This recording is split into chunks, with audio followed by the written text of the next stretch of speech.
My name is Silas Wren. I'm 32 years old, and I work as an environmental engineer here in Boise, Idaho. For 3 years, I thought I knew everything about the woman I was going to marry. Delaney Hart seemed like the perfect partner, sincere, affectionate, and loyal. At least that's what I believed until 2 months before our wedding, when she taught me that sometimes the people closest to you are the ones capable of the deepest betrayal. If you enjoy stories of cold-blooded revenge and gripping plot twists, like this video, and subscribe to the channel now. There are brand new, unreleased stories here every day, each one more intense than the last. I've always been the type of person who notices details others miss. It's part of my job.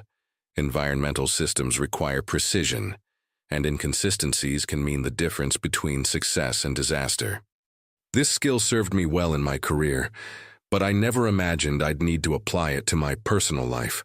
Delaney and I had been planning our wedding for months. We'd put down deposits, sent save the dates, and I'd already arranged 2 weeks off work for our honeymoon in Costa Rica. Everything seemed perfect. We lived together in a modest 2-bedroom house I'd bought 3 years earlier, and our routines had settled into something comfortable and predictable. Then came the phone call that changed everything. "Silas, honey, I need to go help my sister Rebecca," Delaney said one evening, her voice carrying an unusual tension I hadn't heard before. "She just finalized her divorce and she's really struggling. I think I need to spend a couple weeks with her in Portland." I was reviewing project blueprints at our kitchen table when she made this announcement. Something in her tone made me look up from my work. She was standing by the window, not making eye contact, which was unusual for her. "Of course," I said. "Rebecca's been through a lot. When do you need to leave?" "Tomorrow morning," she replied quickly. "I know it's sudden, but she really needs me right now." Looking back, I should have paid more attention to the timing. 2 months before our wedding, and suddenly her sister needed immediate help. But I trusted Delaney completely. I helped her pack, drove her to the airport, and kissed her goodbye, telling her to take all the time Rebecca needed. The first week passed normally. We texted regularly. She called every couple days, and she posted occasional photos on Instagram. Coffee shops, walks in Portland neighborhoods, generic shots that could have been taken anywhere. I was busy with a major project at work, designing a water treatment system for a new residential development, so I didn't think much about the distance. But then something changed. The calls stopped. The texts became sporadic, then disappeared entirely. Her social media went silent. When I tried calling, it went straight to voicemail. When I sent texts, they showed as delivered but never got responses. After 5 days of complete silence, I decided to call Rebecca directly. We'd met several times over the years, and while we weren't close, we'd always been friendly. "Oh, hi, Silas," Rebecca said when she answered, her voice oddly formal. "How are you?" "I'm fine, thanks. I was just wondering how things are going with Delaney there. She hasn't been responding to my messages, and I wanted to make sure everything's okay." There was a long pause. Too long. She needs some time," Rebecca finally said. "I think you should respect that." "Time for what?" I asked. "Is she okay? Did something happen?" "I can't really discuss it, Silas. She'll reach out when she's ready." The line went dead. That conversation with Rebecca left me with more questions than answers. Something wasn't adding up. In my line of work, when data doesn't match expectations, you investigate. You don't ignore the anomaly and hope it resolves itself. I spent the next 2 days trying to rationalize Rebecca's response. Maybe Delaney was having pre-wedding jitters. Maybe she was dealing with some family drama I didn't know about.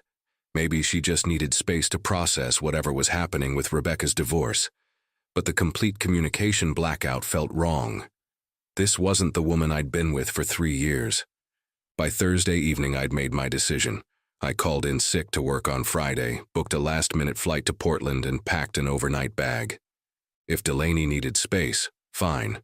But I needed answers. The flight from Boise to Portland takes just over an hour. I spent most of it staring out the window, trying to prepare myself for whatever I might find. Part of me hoped I was overreacting, that there was a simple explanation for everything. Another part of me, the part that had learned to trust data over emotions, Suspected I was about to discover something I didn't want to know. I landed at PDX around noon and took an Uber to Rebecca's neighborhood in southeast Portland. I'd been to her house once before, about 2 years ago, for a family barbecue. It was a small craftsman-style home in a quiet residential area, the kind of place where neighbors still talk to each other over fence lines.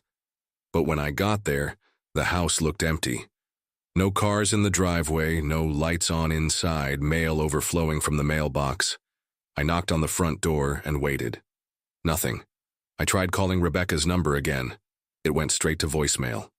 That's when I decided to try Delaney's parents' house. Jim and Carol Hart lived about 15 miles away in Lake Oswego, in one of those upscale suburban neighborhoods where every lawn looks like it belongs in a magazine. I'd been there for family dinners, holiday gatherings, and Delaney's birthday parties.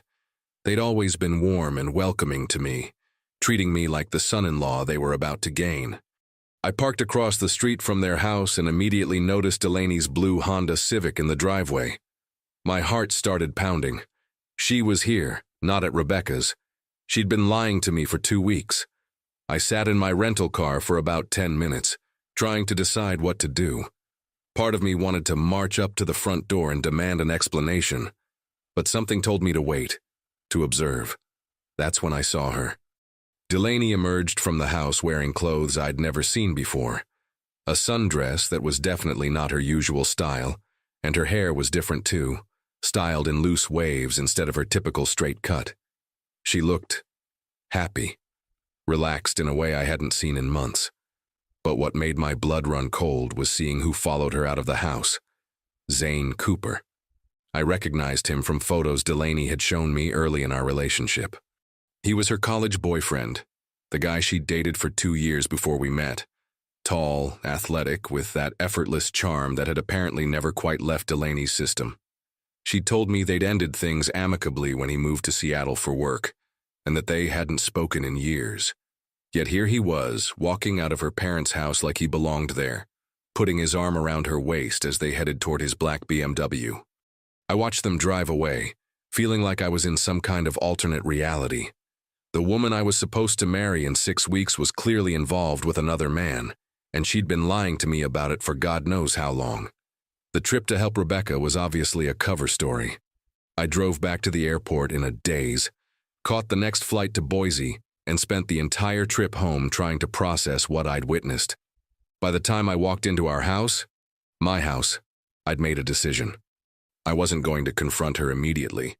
I wasn't going to call her parents or demand explanations. Instead, I was going to wait and see what she did next. The next 3 days passed in complete silence from Delaney's end.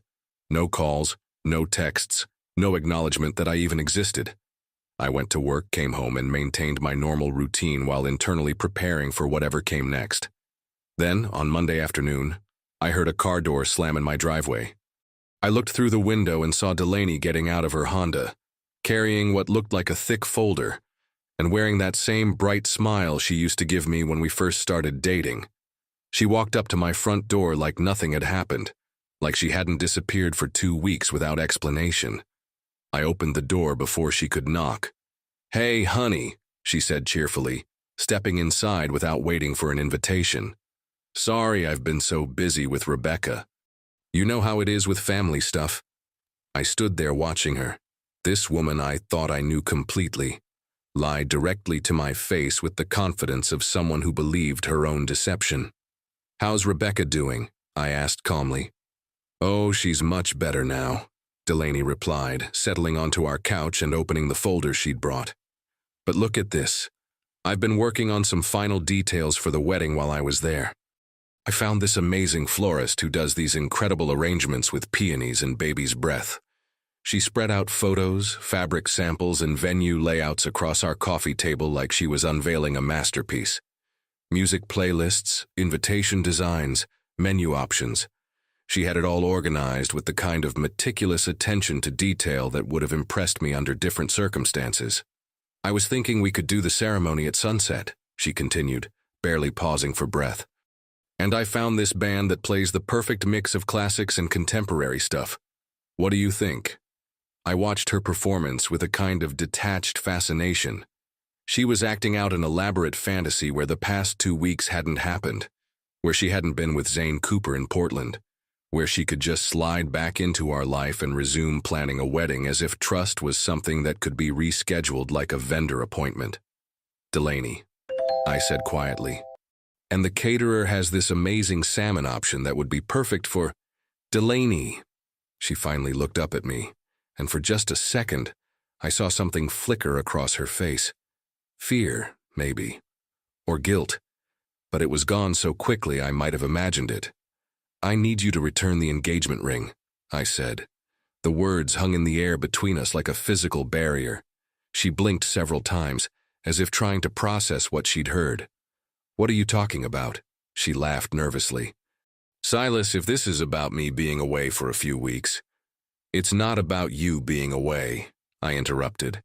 "It's about where you were and who you were with." Her face went pale. The wedding plans scattered across the coffee table suddenly looked like evidence at a crime scene. "I don't know what you think you—" "I saw you, Delaney, with Zane, at your parents' house." She opened her mouth, then closed it. For the first time in 3 years, she had nothing to say. "You want to explain that?" I asked. She took a shaky breath. "Silas, it's not what you think. I ran into him by accident and we needed to talk about some old things, you know. We had unfinished business that I needed to resolve before we got married."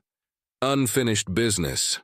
"Yes, I wanted to make sure I was completely ready for our marriage, that there weren't any lingering feelings or doubts. I thought it was better to deal with it now rather than wonder about it later." I nodded slowly. "And it took 2 weeks to resolve these feelings. It was complicated. We had a lot of history to work through." "And you couldn't mention any of this to me? Your fiancé?" She reached for my hand, but I pulled it away. "I was trying to protect you," she said. "I didn't want you to worry about something that ultimately didn't matter. Whether or not my fiancé is emotionally involved with another man doesn't matter." "I'm not emotionally involved with him," she protested. "It was just closure, Silas, just making sure I was making the right choice." "And what conclusion did you reach?" "That I want to marry you, obviously. That's why I'm here with all these wedding plans." I walked over to the mantelpiece where I kept important documents, insurance papers, mortgage information, and our wedding contract with the venue. I'd been thinking about this moment for 3 days, and I knew exactly what I needed to say. "Respect isn't something you can schedule around your emotional convenience, Delaney. It's not something you put on hold while you figure out whether you'd rather be with someone else." "That's not what I was doing." "You disappeared completely. No communication for 5 days. You lied about where you were and who you were with. You made me call your sister, who had to cover for your deception. And then you walked in here with wedding plans like none of that happened." I turned to face her. "What if I'd done the same thing to you? What if I'd told you I was going to help my brother, then spent 2 weeks with an ex-girlfriend working through unfinished business?" She didn't answer. "The ring, Delaney." She stared at me for a long moment, then slowly removed the engagement ring from her finger. It was a simple solitaire, nothing flashy, but it had taken me 3 months to save up for it on my engineer's salary. She placed it on the coffee table next to her wedding plans. "This is a mistake, Silas," she said quietly. "You're throwing away 3 years because of a misunderstanding." "No," I replied. "You threw away 3 years because you thought I'd accept being your backup plan." She left that evening without another word, gathering up her wedding plans like someone collecting the pieces of a broken vase. I thought that would be the end of it. I was wrong. The next morning, I woke up to 17 missed calls and 43 text messages. Not from Delaney, from her friends, her cousins, even her coworker from the dental office where she worked as a hygienist. The messages all had the same theme. I was making a huge mistake. Delaney was heartbroken. Couldn't I see how much she loved me? By noon, there was a knock at my door. It was Sarah, Delaney's best friend since high school. "Silas, what the hell is wrong with you?" she demanded before I could even say hello. "Delaney is devastated. She made one mistake and you're throwing away your entire relationship?" "Did she tell you what the mistake was?" I asked. "She said you saw her with an old friend and jumped to conclusions." "An old friend." Yes, and now she's at her parents' house crying her eyes out because the man she loves won't even listen to her side of the story. I almost laughed. Even in crisis, Delaney was still managing the narrative. Over the next week, the campaign intensified. More friends showed up at my house. Her mother called me twice, begging me to reconsider. Her father sent me a text saying I was acting rash and should think about what I was giving up. But the strangest part was seeing Delaney herself. She started showing up places she knew I'd be. The grocery store where I always shopped on Saturday mornings. The coffee shop near my office where I sometimes grabbed lunch. She never approached me directly, but she'd position herself where I couldn't miss seeing her, looking sad and devastated, like a wounded bird hoping for rescue. Then came the social media offensive. I don't use Facebook or Instagram much, but several coworkers showed me what she was posting. Cryptic messages about learning to heal from betrayal and when someone you love abandons you right before your wedding. Photos of herself looking contemplative with captions like, "Some people run when love gets real," and "Commitment means fighting for each other, not giving up at the first challenge." She was painting herself as the victim of my cold-hearted abandonment, conveniently leaving out the part about spending 2 weeks with her ex-boyfriend while lying to her fiancé. The comments section was full of her friends expressing outrage on her behalf and speculating about my character flaws. I realized she was trying to control the story before I had a chance to tell it myself. That's when I decided to act. I spent an entire weekend drafting a letter, not an angry rant or a detailed exposure of her deception, just a simple professional communication that stated the facts. I had it reviewed by a lawyer friend to make sure it was appropriate, then I printed copies for everyone who mattered. The letter was addressed to all wedding guests, family members, and close friends. It read, "Dear friends and family, after careful consideration, Delaney and I have decided to cancel our wedding scheduled for October 15th. We apologize for any inconvenience this may cause and appreciate your understanding during this personal matter. All deposits and arrangements have been handled, so no action is required on your part. Thank you for your support over the years. Sincerely, Silas Wren." I mailed them all on a Tuesday morning, then sat back and waited. The response was swift and decisive. Within 48 hours, the social media campaign stopped. The well-meaning friends stopped calling. The surprise visits to my usual haunts ended completely. What I learned later, through mutual friends who remained neutral, was that several people had started asking Delaney direct questions after receiving my letter. If it was a mutual decision, why was she posting about betrayal and abandonment? If they'd decided together, why did she seem so surprised by the cancellation? Under pressure to explain the contradictions, she apparently broke down and admitted to spending time with an old friend while we were engaged. Once that truth came out, her narrative of being the innocent victim collapsed completely. The social isolation that followed was swift and thorough. Even her closest friends began distancing themselves, not because they judged her for having doubts about the marriage, but because she'd tried to manipulate them into pressuring me while lying about her own actions. As for me, I returned to my normal life with remarkable ease. I threw myself into my work, took up hiking on weekends, and started reading books I'd been meaning to get to for years. I joined a Thursday night trivia team at a local brewery and discovered I was pretty good at it. 6 months later, I ran into Rebecca at a coffee shop in downtown Boise. She looked embarrassed but approached me anyway. "Silas, I owe you an apology," she said. "I should have told you the truth when you called that day." "You were protecting your sister," I replied. "I understand."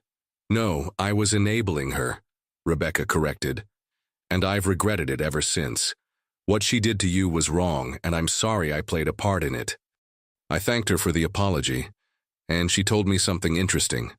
Apparently, Delaney's reunion with Zane had lasted exactly 3 weeks after our breakup, before he decided he wasn't interested in anything serious.